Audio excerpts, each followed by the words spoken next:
Hello दोस्तों, नमस्कार। LP सरकारी जॉब चैनल पर आपका हार्दिक स्वागत और अभिनंदन करता हूं। आपके उज्जवल भविष्य की कामना के साथ इस सेशन का शुरुआत कर रहा हूं। इसका पहला सेशन आपके पास पहुंच गया है। ये प्रैक्टिस नंबर 2 आपके पास पहुंच रहा है, जिसका पहला प्रश्न है, मोहनजोदड़ो का अर्थ खाली स्थान। क्या भरना है भाई? मोहनजोदड़ो का क्या अर्थ है? तो एक खाली स्थान में आपको भरना है। तो खाली स्थान में भरा जाएगा मृतकों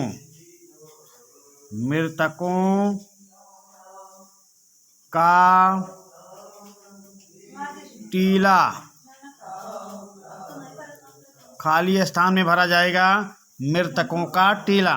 मोहनजोदड़ो का अर्थ है खाली स्थान, तो खाली स्थान भरा जाएगा मृतकों का टीला। चलिए अगले प्रश्न पे आते हैं। आंभी खाली स्थान का राजा था, तो खाली स्थान में क्या भरा जाएगा? आंभी कहाँ का राजा था? तो खाली स्थान में भरा जाएगा तक्षशिला का राजा था आंभी। फिर खाली स्थान भरा जाएगा तक्षशिला का राजा था। प्रश्न नंबर ख का ऑप्शन में खाली स्थान आंभी के बाद खाली स्थान में तक्षशिला भरा जाएगा। तीसरे प्रश्न नंबर ग पे आ जाएं। कनिष्क ने संवत चलाया, कौन सा संवत चलाया? इसमें आपको भरना पड़ेगा। पूछ रहा है आपको कनिष्क ने कौन सा संवत चलाया, ऐसा। तो खाली स्थान है कनिष्क ने खाली स्थान संवत चलाया, तो यहाँ पे आपको भरना होगा शक संवत चलाया। कनिष्क ने शक संवत चलाया था। चलिए अगले प्रश्न पे आते हैं। भारत का नेपोलियन खाली स्थान को कहा जाता है। इसका मतलब हुआ भारत का नेपोलियन किसे कहा जाता है? तो भारत का नेपोलियन खाली स्थान में क्या भरेंगे? समुद्रगुप्त।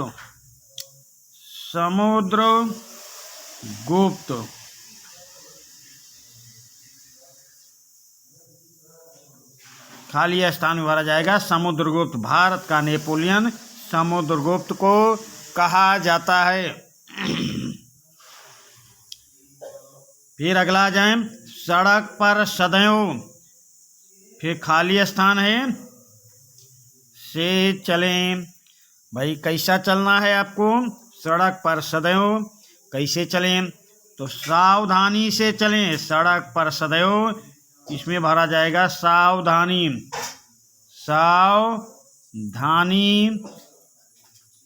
से चलें। तो सड़क पर सदैव सावधानी से चलें, इसमें भरा जाएगा अंगा प्रश्न में सावधानी। चलिए अगले प्रश्न पे आते हैं।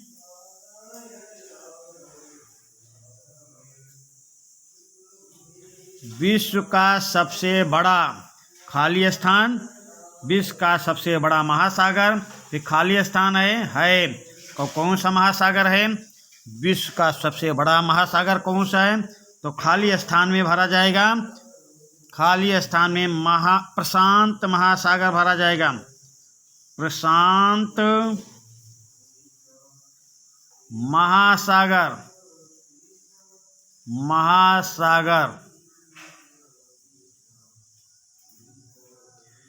विश्व का सबसे बड़ा महासागर खाली स्थान में भरा जाएगा प्रशांत महासागर। तो चलिए 4 नंबर प्रश्न में खाली स्थान में भरा जाएगा प्रशांत महासागर। अगले प्रश्न पे आते हैं। भारत खाली स्थान महाद्वीप में स्थित है, तो इसका मतलब है भारत किस महाद्वीप में स्थित है? प्रश्न नंबर 6। भारत खाली स्थान महाद्वीप में स्थित है, तो ये किस महाद्वीप में स्थित है? यहाँ पे भरा जाएगा एशिया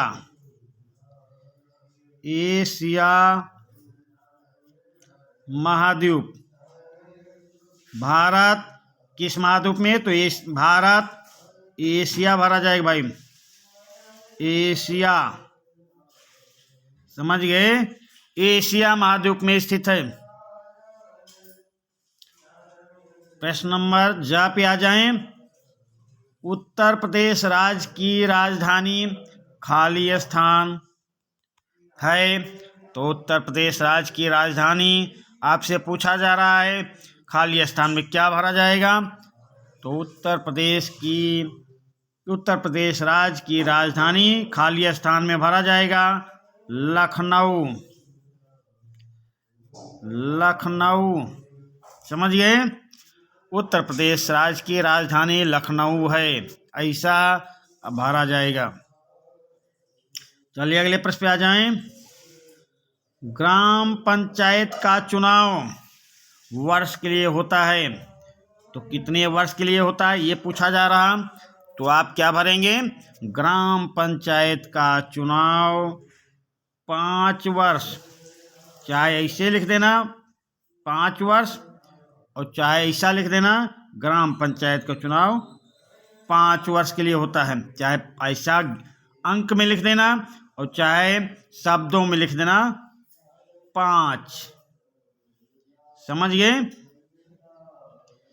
चलिए अगले प्रश्न पे आते हैं। ग्राम पंचायत के प्रधान को क्या कहते हैं भाई? ग्राम पंचायत के प्रधान को क्या कहते हैं? तो आप लोग जानते होंगे ग्राम पंचायत के प्रधान को ग्राम प्रधान कहते हैं। क्या भरा जाएगा? ग्राम पंचायत के प्रधान को ग्राम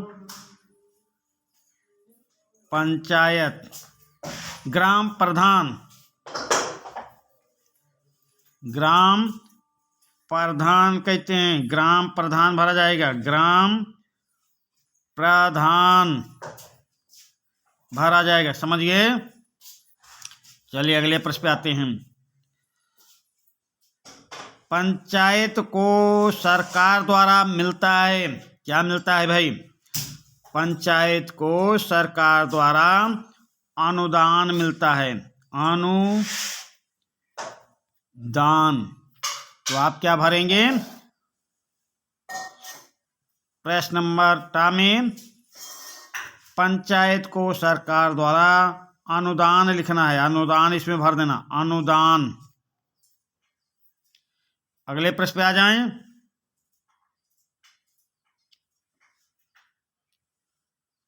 अंकोर वाट मंदिर देश में स्थित है, किस देश में स्थित है ये आपको भरना है। तो अंकोर वाट मंदिर कंबोडिया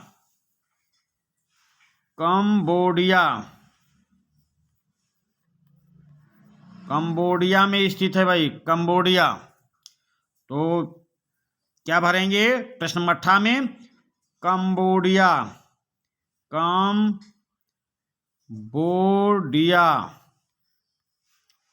ये खाली स्थान में भरा जाएगा। चलिए अगले प्रश्न पे आते हैं। सातवाहन वंश के शासक धर्म के अनुयायी थे। तो ये किस धर्म के अनुयायी थे ये आपसे पूछा जा रहा। सात वंश के शासक वैदिक धर्म के, वैदिक भरा जाएगा, वैदिक धर्म के अनुयायी थे। सातवाहन के शासक या सातवाहन वंश के शासक वैदिक धर्म के अनुयायी थे। वैदिक धर्म भरा जाएगा भाई।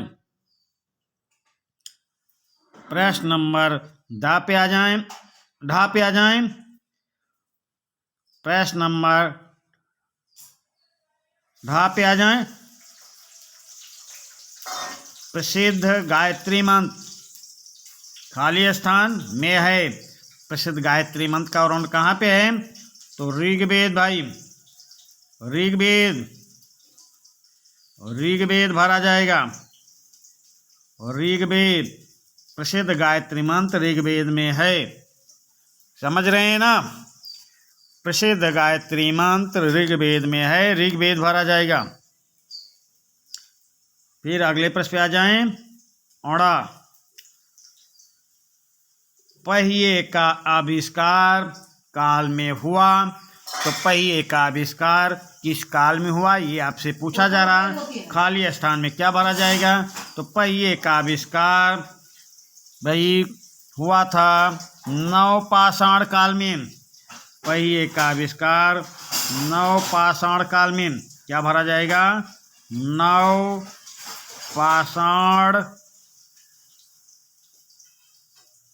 काल। पहिए का आविष्कार नवपाषाण काल में भरा जाएगा।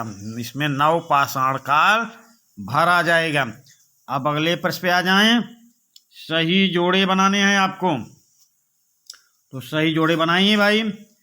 का में है 0 देशांतर, 23.5 अंश दक्षिणी अक्षांश, 23.5 उत्तरी अक्षांश, 90 दक्षिणी अक्षांश, 66.5 उत्तरी अक्षांश, 66.5 दक्षिणी अक्षांश, 180 देशांतर। इधर है मकर रेखा, ग्रीनविच, दक्षिणी ध्रुव, कर्क रेखा, अंटार्कटिक वृत्त, आर्कटिक वृत्त, अंतर्राष्ट्रीय तिथि रेखा। तो इसको आपको सही जोड़ा मिलाना है। तो चलिए भाई सही जोड़ा मिलाते हैं। 0 देशांतर को ग्रीनविच से मिला देते हैं, 23.5 दक्षिणी को मकर रेखा से मिला देते हैं, 23.5 उत्तरी अक्षांश को कर्क रेखा से मिला देते हैं, 90 दक्षिणी अक्षांश को दक्षिणी ध्रुव से मिला देते हैं, 66.5 उत्तरी अक्षांश को आर्कटिक वृत्त से मिला देते हैं, 66.5 दक्षिणी अक्षांश को अंटार्कटिक वृत्त से मिला देते हैं और 180 देशांतर को अंतर्राष्ट्रीय तिथि रेखा से मिला देते हैं। अब आप इसको 2 बार 3 बार देखोगे तो आपकी समझ में आ जाएगा। फिर भी नहीं समझ में आता तो स्क्रीनशॉट ले लेना, लिख लेना। जो भी सेशन आपके पास जा रहा है कम से कम 2-3 बार देखिए, 2-3 बार में आपको याद हो जाएगा। नहीं याद होता है तो स्क्रीनशॉट ले लीजिए या तो फिर कॉपी में लिख लें।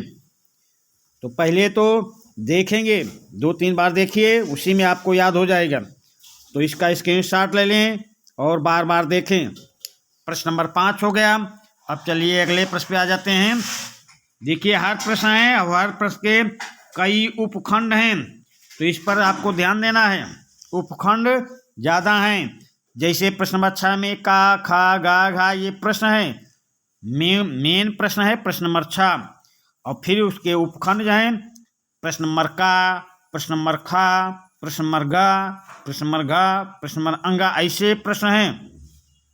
तो प्रश्न नंबर 6 पे देखें। प्रश्न नंबर 6 पे सभी प्रश्न अनिवार्य हैं। प्रत्येक प्रश्न का उत्तर एक लाइन में देना है भाई, एक वाक्य में देना है। सभी प्रश्न अनिवार्य हैं, प्रत्येक प्रश्न का उत्तर एक वाक्य में दें। तो पहला प्रश्न क्या है? पहला प्रश्न कांसे की बनी नर्तकी की मूर्ति कहाँ से प्राप्त हुई है? तो आपको कैसे लिखेंगे? कांसे की बनी नर्तकी की मूर्ति मोहनजोदड़ो से प्राप्त हुई है। मोहनजोदड़ो से, समझ गए? उत्तर आप लिखेंगे कांसे की बनी नर्तकी की मूर्ति मोहनजोदड़ो से प्राप्त हुई है। जोदड़ो से प्राप्त हुई है। ठीक इस तरह उत्तर लिखेंगे, एक शब्द नहीं लिखेंगे। पूरा प्रश्न है कांसे की बनी नर्तकी की मूर्ति कहाँ से प्राप्त हुई है, तो तुम्हें उत्तर लिखना है। पहले तो लिखना है प्रश्न नंबर 6, फिर लिखना है का, प्रश्न नंबर का, कांसे की बनी नर्तकी की मूर्ति मोहनजोदड़ो से प्राप्त हुई है। इस तरह लिखना है आपको। चलिए अगला प्रश्न, कौन सी सभ्यता नील नदी का वरदान नाम से प्रसिद्ध है? कौन सी सभ्यता नील नदी का वरदान नाम से प्रसिद्ध है? तो ये मिस्र की सभ्यता है भाई, मिस्र की सभ्यता, मिस्र की सभ्यता। पर उत्तर कैसे लिखेंगे?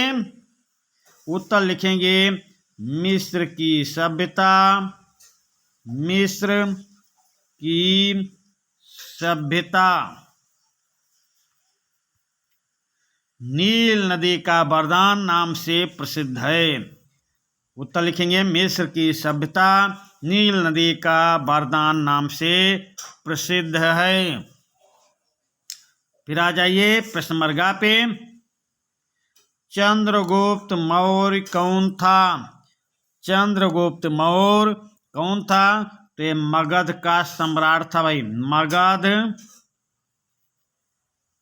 का सम्राट था, सम्राट था। तो आप उत्तर कैसे लिखेंगे? चंद्रगुप्त मौर्य मगध का, पूरा ऐसा लिखना है, मगध का सम्राट था, सम्राट था। समझ गए? फिर अगले प्रश्न पे आ जाइए, शुंग वंश का संस्थापक कौन था? तो शुंग वंश का संस्थापक पुष्यमित्र शुंग था, पुष्यमित्र शुंग था, शुंग। तो आप उत्तर कैसे लिखेंगे?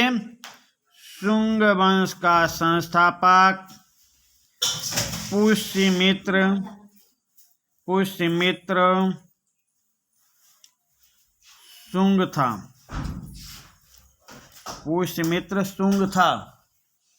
चलिए अगले प्रश्न पे आ जाएं, सिमुक किस वंश का शासक था? तो सिमुक तो भाई था सातवाहन वंश का संस्थापक एवं शासक था, सातवाहन, सातवाहन। पर उत्तर कैसे लिखेंगे?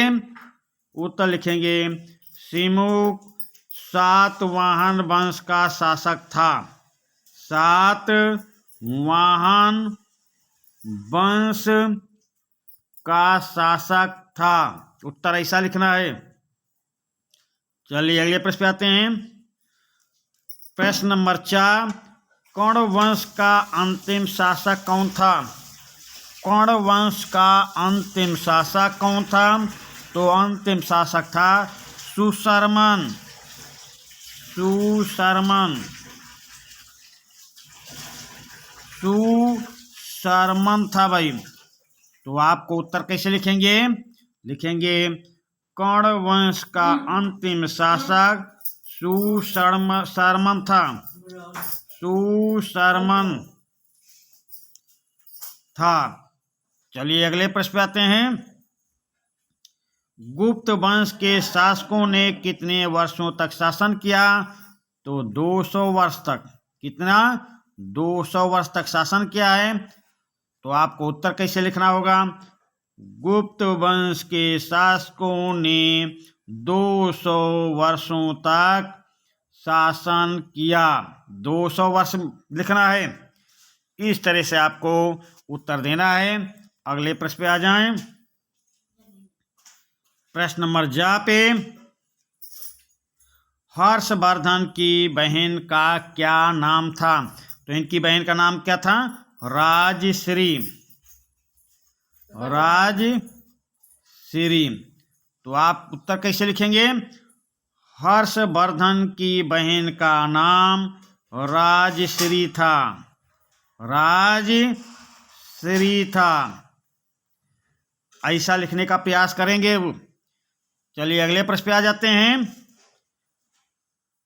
राष्ट्रकूट वंश की राजधानी कहाँ थी?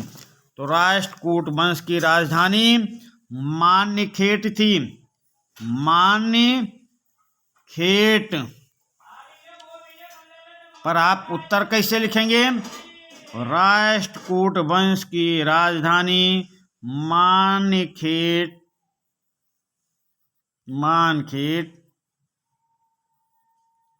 थी। मानखेट ऐसा लिखेंगे। चलिए अगले प्रश्न पे आते हैं। किस चोल शासक ने श्रीलंका को जीता? तो जीतने वाले थे राजेंद्र चोल। राजेंद्र चोल। पर आप उत्तर कैसे लिखेंगे? राजेंद्र, उत्तर ऐसा लिखेंगे। चोल शासक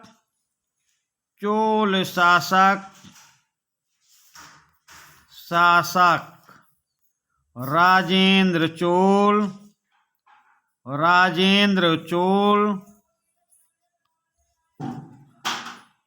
ने लंका को जीता। आप उत्तर लिखेंगे चोल शासक राजेंद्र चोल ने श्रीलंका को जीता। समझिए, चोल शासक राजेंद्र चोल ने श्रीलंका को जीता, ऐसा उत्तर लिखेंगे। चलिए अगले प्रश्न पे आ जाएं। लोगों के जान माल की सुरक्षा कौन करता है? लोगों के जान माल की सुरक्षा कौन करता है? चलिए भाई उत्तर दे। लोगों के जान माल की सुरक्षा कौन करता है? तो कौन करता है भाई? पुलिस अधीक्षक।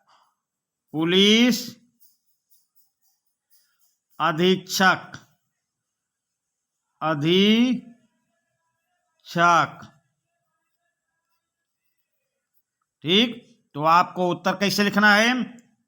लोगों के जान माल की सुरक्षा पुलिस अधीक्षक करता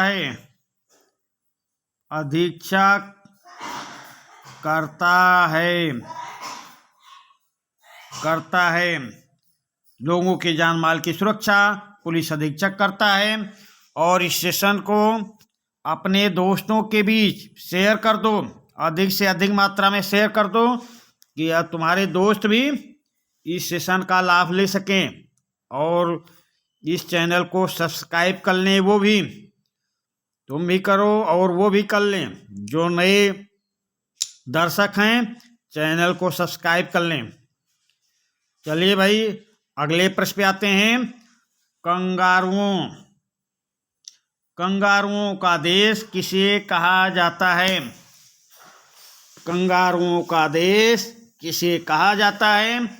तो ये कहा जाता है भाई ऑस्ट्रेलिया को। ऑस्ट्रेलिया को कहा जाता है।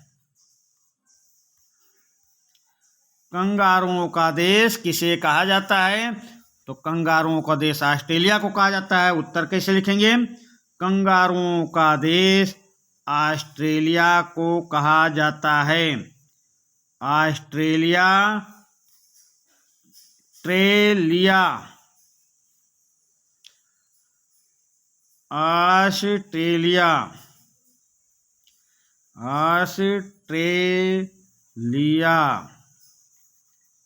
को कहा जाता है। समझिए।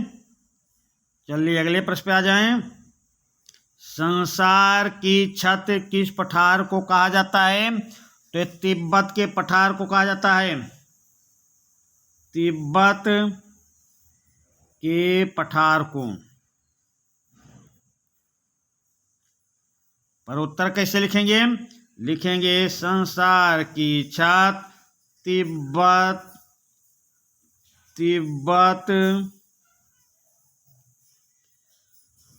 के पठार को कहा जाता है। इस तरह से लिखेंगे भाई। और सेशन को लाइक करते रहिए। लाइक और कमेंट करें। कमेंट के माध्यम से पूछें कि आपके किस क्वेश्चन का उत्तर आप जानना चाहते हैं और लास्ट में कमेंट करेंगे कि आपके कितने प्रश्न सही हुए हैं। चलिए भाई अगले प्रश्न पे आ जाते हैं।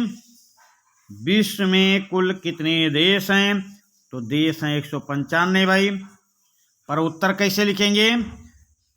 विश्व में कुल 195 देश हैं, ऐसा लिखेंगे। चलिए अगले प्रश्न पे आ जाते हैं। भारत किस गोलार्ध में स्थित है? तो ये उत्तरी गोलार्ध में है भाई, उत्तरी गोलार्ध में है। पर आप लिखेंगे कैसे? भारत उत्तरी गोलार्ध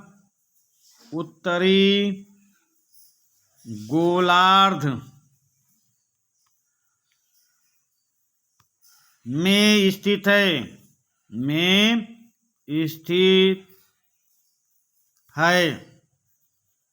इस तरह का उत्तर आपको लिखना है। अगला जाए, हर्षवर्धन के भाई का नाम क्या था? तो हर्षवर्धन के भाई का नाम राजवर्धन था। आपको उत्तर कैसे लिखना है? हर्षवर्धन के भाई का नाम राजवर्धन था।